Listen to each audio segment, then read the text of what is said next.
السلام علیکم ورحمۃ اللہ وبرکاتہ۔ حضرت ابو قلابہ رحمۃ اللہ علیہ کا بیان ہے کہ میں ملک شام کی سرزمین میں تھا تو میں نے ایک شخص کو بار بار یہ صدا لگاتے ہوئے سنا کہ ہائے افسوس، میرے لیے جہنم ہے۔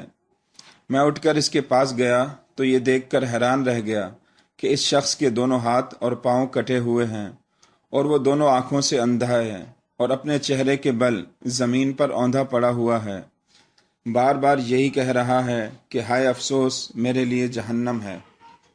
یہ منظر دیکھ کر مجھ سے رہا نہ گیا اور میں نے اس سے پوچھا کہ اے شخص، تیرا کیا حال ہے اور کیوں تجھے اپنے جہنمی ہونے کا یقین ہے؟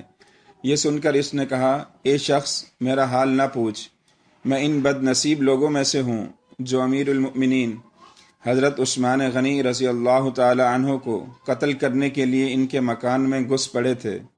میں جب تلوار لے کر ان کے قریب پہنچا تو ان کی زوجہ محترمہ نے مجھے ڈانٹ کر شور مچانا شروع کر دیا تو میں نے ان پر تشدد کیا۔ یہ دیکھ کر حضرت امیر المؤمنین حضرت عثمان غنی رضی اللہ تعالی عنہ نے یہ دعا مانگی کہ اللہ تعالیٰ تیرے دونوں ہاتھوں اور دونوں پاؤں کو کاٹ ڈالے اور تیری دونوں آنکھوں کو اندھا کر دے اور تجھ کو جہنم میں جھونک دے۔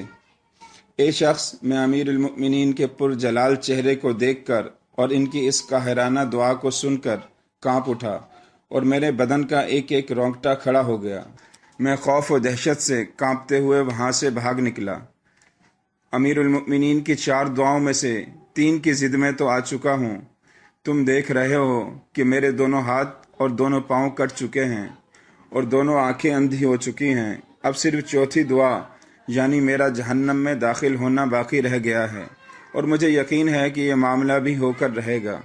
چنانچہ اب میں اسی کا انتظار کر رہا ہوں اور اپنے جرم کو بار بار یاد کر کے نادم شرمسار ہو رہا ہوں اور اپنے جہنمی ہونے کا اقرار کرتا ہوں۔ بحوالہ ازالۃ الخفا۔